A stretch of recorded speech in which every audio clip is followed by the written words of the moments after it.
Chers collègues, avant de commencer ce conseil municipal, et bien que assez à distance des événements tragiques qui ont frappé la France, je voudrais observer une minute de silence.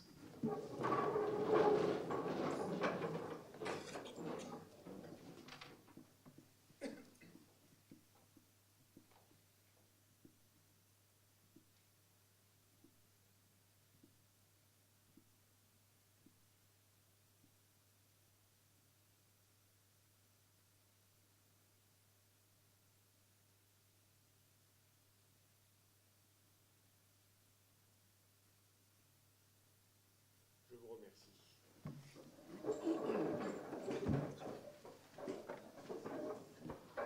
Je voulais aussi dire que suite à ce qui s'est passé et la convocation que nous avons eue chez le préfet, suite à la mise en place de l'état d'urgence, a été laissé un très libre choix pour les maires de maintenir ou de ne pas maintenir les différentes manifestations qu'il pouvait y avoir.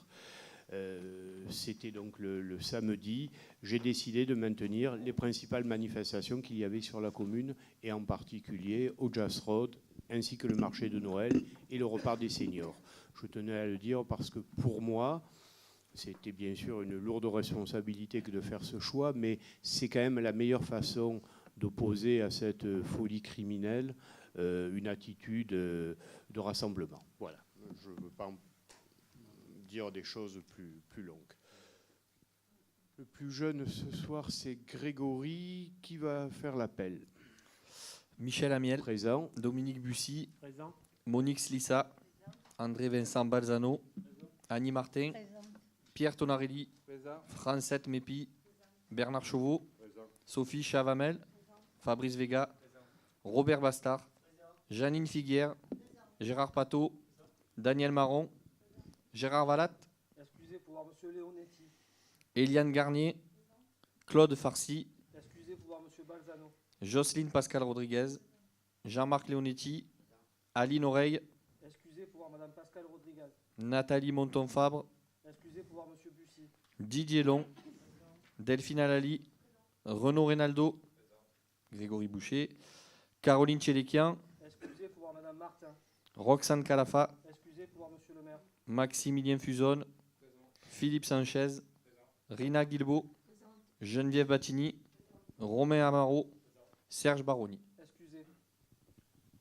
Concernant particulièrement, puisque m'ont demandé de le dire, M. Valatte et M. Farcy, je tiens à préciser qu'ils sont absents pour participer à la manifestation de Nouveaux Regards sur le handicap, qui commence d'ici quelques minutes à la salle Tino Rossi. Là encore, bon, moi je les rejoindrai ensuite, et je vous invite à être nombreux à en faire autant si vous le souhaitez, si vous le pouvez, bien évidemment.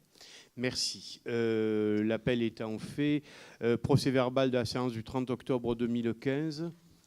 Pas de remarques particulières. Je mets aux voix qui est pour, qui est contre, qui s'abstient. C'est adopté. Nous pouvons passer à l'ordre du jour, et tout d'abord à la désignation d'un avocat dans le cadre d'une décision d'Esther en justice. Des remarques? Oui, M. Amaro. Le micro. Du coup, vous avez droit d'ester en justice par l'aval du conseil municipal. Juste, est-ce que vous pouvez quand même nous expliquer le pourquoi du comment la mairie se porte sur ce dossier-là alors? Madame Slissa va vous répondre puisque c'est une question d'urbanisme.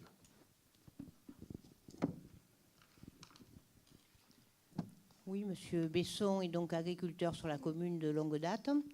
Il a donc souhaité louer une autre parcelle que celle qu'il exploite actuellement à côté de sa baraque où il vend ses produits, et donc de fermer cette baraque et de l'approcher, de la mettre proche donc de l'autre terrain. Et donc il a déposé un permis de construire dans cette fin. On a d'abord eu un recours gracieux du préfet là-dessus, nous disant que M. Besson n'était pas agriculteur, au moins pas dans les bases de données de la préfecture ou des... Voilà, nous, donc, après avoir consulté M. Besson, on a produit, bien sûr, les documents qui montrent qu'il est effectivement agriculteur, comme tout le monde le sait. Ça n'a pas été peut-être suffisant, puisque maintenant, on a donc un recours contentieux sous le prétexte que ce type de construction ne ferait pas partie de ce qui peut être placé dans un domaine agricole. C'est-à-dire vendre ces produits ne serait pas convenable. Donc c'est contre ça que nous avons ce recours. Et dans notre PLU, en fait, nous on considère que dans la partie agricole élément 2, c'est autorisé, c'est sous cela que nous l'avons autorisé, sous ce titre-là. Bon, nous n'avons pas le résultat du jugement aujourd'hui. Bon, pour faire recours, on a été très surpris de ce recours de la part du préfet. Dans un premier temps, en considérant que M. Besson n'était pas agriculteur, alors que bon, il est bien connu sur la place comme étant agriculteur depuis longtemps. Et dans un deuxième temps, considérant qu'il n'y avait pas de relation entre le commerce de sa baraque, aucune connotation péjorative, hein, c'est lui qui emploie cette expression, et sa qualité d'agriculteur. Donc on n'a pas la même lecture du PLU. Autant d'habitude, à partir du moment où on demande un retrait, je le suis. Autant là, je ne suis pas d'accord, donc on est allé jusqu'au bout. Voilà. Du coup, ça ne répond pas à ma question, parce que bon. si je reviens sur le courrier envoyé par le préfet, il stipule bien que, je relis exactement les mots, le projet est implanté en zone A du PLU, zone où seules les constructions et installations nécessaires à l'exploitation agricole sont autorisées. C'est le préfet qui indique que toutes les démarches ont été faites auprès de M. Besson pour fournir les preuves qu'il exerçait toujours cette activité, chose qu'il n'a jamais faite. Le préfet part du principe où il n'est plus du tout agriculteur. Ce sont les faits. Le préfet retoque un arrêté que vous avez délivré. Ce que je ne comprends pas, c'est quelle est, votre intention dans ce dossier, puisqu'il s'agit là d'un dossier privé. Il s'agit là d'un préfet qui retoque un arrêté pour une personne, un habitant de la commune. En quoi la mairie vient s'immiscer dans ce dossier pour soutenir le dossier d'un Pénois contre le préfet. Ce qui me semble aussi bizarre, c'est que vous aviez toutes les informations sur ces éléments-là. Pourquoi encore on va contre le préfet et on va soutenir par les deniers des Pénois un habitant qui malheureusement a été retoqué par le préfet? Ou alors dans ce cas-là, demain, dans les années qui viennent, on aidera tous les Pénois dont les permis de construire auront été acceptés par la mairie et retoqués par le préfet.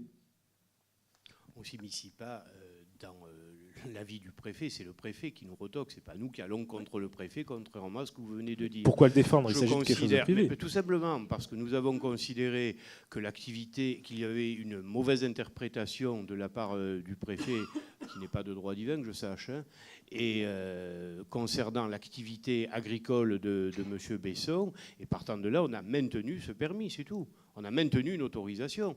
On ne s'est pas immiscé dans une question entre le privé et entre le préfet. Là, monsieur le maire, je suis désolé, mais il est bien inscrit désignation d'un avocat suite à la requête présentée par monsieur le préfet. C'est-à-dire que la commune va financer un avocat pour soutenir un habitant qui n'a jamais fourni les preuves au préfet. Pour soutenir, non pas un habitant, mais pour défendre la commune par rapport à un avis que la commune a donné sur un permis de construire. Ce n'est pas du tout la même chose. Mais donc, je réitère ma question. Si demain, tous les habitants des Pennes Mirabeau qui déposent un permis qui est validé par vos services et qui est retoqué par le préfet, à ce moment-là, pour tous ces habitants-là, on désignera un avocat pour justifier au préfet, même si les démarches ont été effectuées par le préfet, parce qu'encore une fois, que ce soit la première fois, je comprends, mais le préfet vous stipule bien que toutes les demandes ont été faites auprès de M. Besson et qu'il n'a jamais répondu. M. Besson, M. Amaro, vous généralisez les choses d'une curieuse façon. C'est la première fois, sauf erreur de ma part, en 15 ans, que nous allons jusqu'au tribunal administratif sur la délivrance d'un permis de construire. C'est ce qui me fait poser la question. C'est la première fois.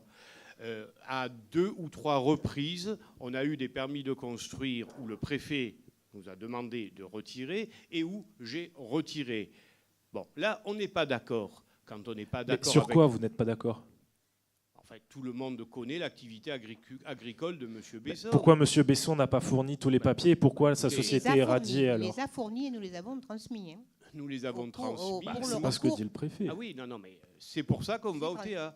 C'est pour ça qu'on va au TA. On verra le jugement que donnera le TA et on aura l'occasion d'en reparler. Ce qui m'interpelle, c'est qu'on n'a pas la même façon d'agir avec tout le monde. Mais bien sûr que si. Non. Oh, monsieur Amaro. Les permis de construire, on n'est pratiquement jamais en difficulté avec le contrôle de légalité. Ça doit faire peut-être la 4e fois en 15 ans, et je crois la première fois qu'on dit non, là on n'est pas d'accord avec le préfet. C'est tout. Après vous tirez les interprétations que vous voulez. Et on verra l'avis du TA. Parce que si l'avis du TA donne raison au préfet, eh ben on dira, ben voilà, je me suis trompé sur la lecture de notre PLU.